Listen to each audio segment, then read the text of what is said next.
This channel does not promote any violent, harmful, or illegal activities. All content provided by this channel is meant for an educational purpose only. Cancer Healer Center, a new beginning. Howrah Bardhaman main শাখায় ব্যান্ডেলের কাছে ওভারহেডের তার ছিঁড়ে বিপত্তি, প্রায় 2 ঘন্টা বন্ধ পুরোপুরি train চলাচল। ব্যস্ত সময় বিপাকে পড়েছেন অফিস যাত্রীরা। 2 ঘন্টা ধরে বিভিন্ন স্টেশনে দাঁড়িয়ে বর্ধমান এবং কাটোয়াগামী ট্রেন। ওভারহেডের তার ছিঁড়ে যাওয়ায় বাতিল করা হয়েছে বর্ধমান হাওড়া মেইন লাইন শাখার একাধিক লোকাল ট্রেন। সমস্যায় পড়েছেন নিত্যযাত্রীরা। শুধু হাওড়া বর্ধমান মেইন শাখায় নয়, এর প্রভাব পড়েছে বর্ধমান রামপুরহাট, বর্ধমান আসানসোল, বর্ধমান কাটোয়া লাইনেও। বেশিরভাগ ট্রেনই দেরিতে চলছে। বেশ কিছু মেল এক্সপ্রেস ট্রেনকে বিভিন্ন স্টেশনে দাঁড় করিয়ে দেওয়া হয়েছে। অফিস টাইমে এই ট্রেন বিভ্রাটের জেরে সমস্যায় পড়েছেন সাধারণ রেলযাত্রী থেকে নিত্যযাত্রীরা। ব্যান্ড হয়ে গেছে, তার জন্য ট্রেন আগে যেতে পারছে না। আধা ঘন্টা পৌনে ঘন্টা হয়ে গেছে দাঁড়িয়ে আছে। হ্যাঁ, পৌনে ঘন্টা ধরে দাঁড়িয়ে আছে। আপনি কি এই ট্রেনে ছিলেন? হ্যাঁ। এই ট্রেনটা কোথা থেকে আসছিল? এই ট্রেনটা আসছে নয়াটি থেকে।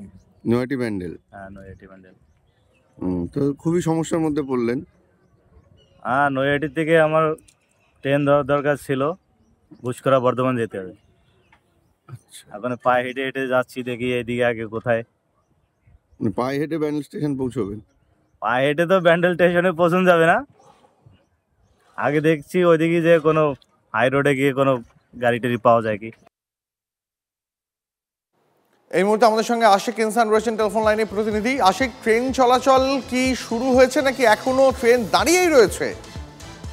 না দেখো দীপ, তোমাকে জানিয়ে রাখবো যে ট্রেনের যে বিপত্তি ঘটেছিল সেই ট্রেন কিন্তু অর্থাৎ 8টা 5-এর যে ব্যান্ডেল হাওড়া লোকাল, সেই ট্রেন ইতিমধ্যেই হাওড়ার উদ্দেশ্যে রওনা দিয়েছে বিপত্তি কাটিয়ে, এবং বেশ কয়েকটি ট্রেন আস্তে আস্তে কিন্তু ব্যান্ডেলের দিকেও ঢুকছে। যেমন হুগলি স্টেশনে দাঁড়িয়েছিল আপ ব্যান্ডেল লোকাল, সেই ট্রেনও কিন্তু ইতিমধ্যেই ব্যান্ডেল স্টেশনে ঢুকেছে এবং আস্তে আস্তে কিন্তু স্বাভাবিক হচ্ছে। ফলে যে 2 ঘন্টা সময় বলেছিল রেলের তরফ থেকে, সেই সময় কিন্তু ইতিমধ্যে অতিক্রান্ত হয়েছে এবং আস্তে আস্তে স্বাভাবিক হচ্ছে ট্রেন চলাচল।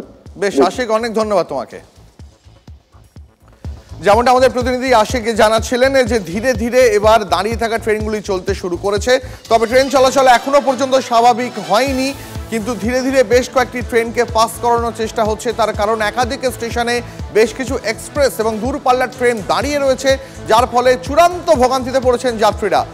বর্ধমানে বিভিন্ন ট্রেন দাঁড়িয়ে রয়েছে, তাই নিয়ে কথা বলতে আমাদের সঙ্গে এই মুহূর্তে বর্ধমান থেকে আমাদের প্রতিনিধি মনতোষ রয়েছেন। মনতোষ, বিভিন্ন স্টেশনের ট্রেনগুলি দাঁড়িয়েছিল, যার মধ্যে অনেকগুলো দূরপাল্লার ট্রেনও। বর্ধমান স্টেশনের ছবিটা কি এই মুহূর্তে? একদমই তাই। দেখো, বর্ধমান স্টেশনে যদিও এই মুহূর্তে কোনো ট্রেন দাঁড়িয়ে নেই, কিন্তু বর্ধমান স্টেশন থেকে যে লাইন তোমার আসানসোলের দিকে যাচ্ছে বা কাটোয়ার দিকে যাচ্ছে বা ব্যান্ডেলের দিকে যাচ্ছে, সেই সমস্ত বিভিন্ন স্টেশনে বিভিন্ন লোকাল ট্রেন দাঁড়িয়ে আছে, এক্সপ্রেস মেল এক্সপ্রেস পর্যন্ত দাঁড়িয়ে আছে। আর যার জেরে কিন্তু চরম সমস্যার মধ্যে পড়েছেন রেলযাত্রীরা। কয়েকজন এখানে রয়েছে, কথা বলে নেবো। বলছি, কোথায় যাবে?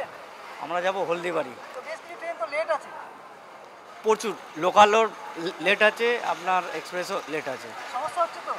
একদম সমস্যা হচ্ছে, আমরা টেনশনে পড়ে যাচ্ছি। টাইমে আমরা ট্রেনটা পাবো কি না পাবো, টাইমে ঢুকতে পারবো কি না পাবো। সমস্যা হচ্ছে তো?